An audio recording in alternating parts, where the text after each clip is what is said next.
und sorgen dafür, dass unser Feuertornado sozusagen einfach da bleibt, wo er hin oder da bleibt, wo er sein soll und dass er sich halt einfach dreht. Unsere Kupferplatte, ja, da ist halt unser Brennstoff drauf, das ist die Fläche, worauf sich der Feuertornado bewegt. Und dann diese zwei Stäben über unserer Kupferplatte, die setzen nachher unseren elektrischen Funken. Und ja, dann haben wir hier noch eine Plexiglasscheibe, also ganz viele Plexiglasscheiben. Und diese sind nicht zu meinem Schutz, sondern zum Schutz des Feuers da, weil wir einfach hier im Hause auch mal einen Windzug haben und diese einfach den Feuertornado zerstören könnte. Genau. Ich weiß nicht genau, von hier unten seht ihr das bestimmt. Da ist es schon rot unter unserer Platte. Das heißt, unser Paraffin wird gerade erhitzt von Heizstäben und wird auf die 80 Grad Celsius gebracht, die unser Paraffin braucht, um entflammbar zu sein. Ja, Feuertornados haben wir uns natürlich hier nicht ausgedacht. Die haben wir sozusagen aus der Natur geklaut. Natürlich nicht hier bei uns, aber in Nordamerika oder Australien kann man schon mal öfters welche sehen. Da sind sie aber um einiges größer und auch gefährlicher als hier bei uns und auch unkontrollierter. Unserer ist hier sehr kontrolliert, hat eine Höhe von 6 Metern. Wenn er ganz oben ankommt und ist somit der größte Indoor-Feuertornado in ganz Europa. Ihr seht, langsam fängt es an zu dampfen. Das heißt, es sollte jetzt bald gleich losgehen. Und dann wünsche ich Ihnen viel Spaß beim Feuertornado.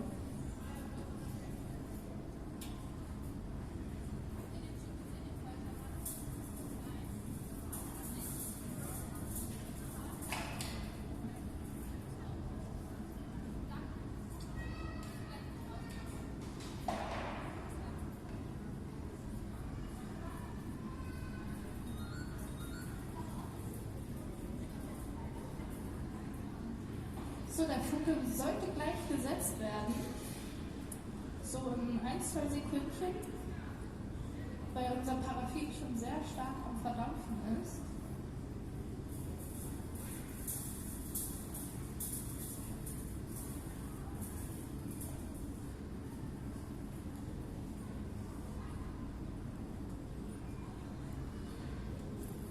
Jetzt kommt der Funke, dann haben wir ein kleines Feuerchen und jetzt fangen unsere Luftsäulen an zu arbeiten.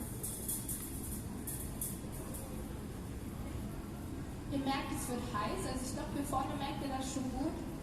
Es liegt daran, dass unser Feuertornado eine Kerntemperatur von ca. 800 bis 1000 Grad Celsius hat. Also sehr, sehr heiß.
So, dann könnt ihr jetzt einmal noch in das blaue Licht gucken von hier unten. Und dann seht ihr einen wunderschönen Nebeneffekt von unserem Feuertornado. Das ist nämlich der Rauchtornado. Dieser hat eine Temperatur von 400 bis 500 Grad Celsius. Aber wenn ihr einen anfassen wollt, der gar nicht heiß ist, haben wir hinten bei unserem Schwindeltunnel noch, neben unserem Schwindeltunnel, einen Tornado. Der ist nämlich aus Wasserdampf. Der ist ganz ungefährlich und da könnt ihr euch auch reinstellen. Von meiner Seite aus war es das jetzt. Viel Spaß noch im Pheno bei uns und in einer Stunde gibt es den nächsten Feuertornado. Dankeschön.